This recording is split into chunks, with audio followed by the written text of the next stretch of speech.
বৃক্ষরোপণ এবার হয়তো ওই সিঁদুর নিয়ে একটা থিম করা হবে। সেখানে গত বছর বৃক্ষরোপণ ছিল আমাদের কাছে মেলার থিম, এবার সিঁদুর নিয়ে সেখানে একটা থিম করা হবে। তো বরাবরই তো আমরা বৃক্ষরোপণ আমাদের করতে হবে, নেশার বিরুদ্ধে অভিযান করতে হবে, বাল্যবিবাহের বিরুদ্ধে অভিযান করতে হবে, সামাজিক কাজ যেগুলি সেগুলি এবার মেলা বলুন আর উৎসব বলুন যাই বলুন সেগুলি আমাদের জারি থাকবে।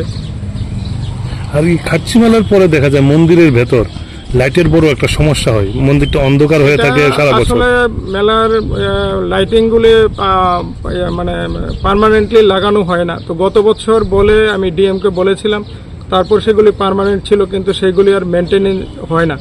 তো এটা একটা মানে মেলার কাজ শুরু হবে বলে আপনারা জানেন। সেখানে মেলার আমাদের এশিয়ান ডেভেলপমেন্ট ব্যাংক থেকে টাকা স্যাংশন হয়েছে কিন্তু এখনো কাজ শুরু হয়নি। যখন কাজ শুরু হবে তখন পুরোটা আলোকিত হবে, কিন্তু তার আগে এবারও আবার ডিএম সাহেবকে আমি বলবো যে যাতে মেলা আমাদের মন্দির এবং মন্দির চত্বর, মন্দিরের আশপাশে যে এলাকাটা আছে, আমাদের পুকুর পাড় যেটা আছে সেটাতে যাতে মানে কন্টিনিউ আলো থাকে, তার যাতে ব্যবস্থা সুনিশ্চিত করা মেলার পরে সেটা যাতে সুনিশ্চিত করা হয়, মানে কন্টিনিউ যাতে আলোটা থাকে মেলার পরেও, সেটা আমি ডিএম সাহেবের সঙ্গে কথা বলবো এবং আমাদের দেবার্চন বিভাগ যিনি আছেন ওনার সঙ্গে কথা বলে এটা নিশ্চিত করব।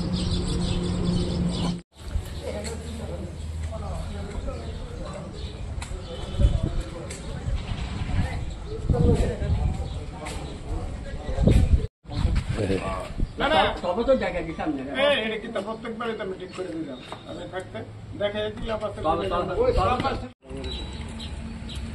হ্যাঁ, কই আছো ভাই?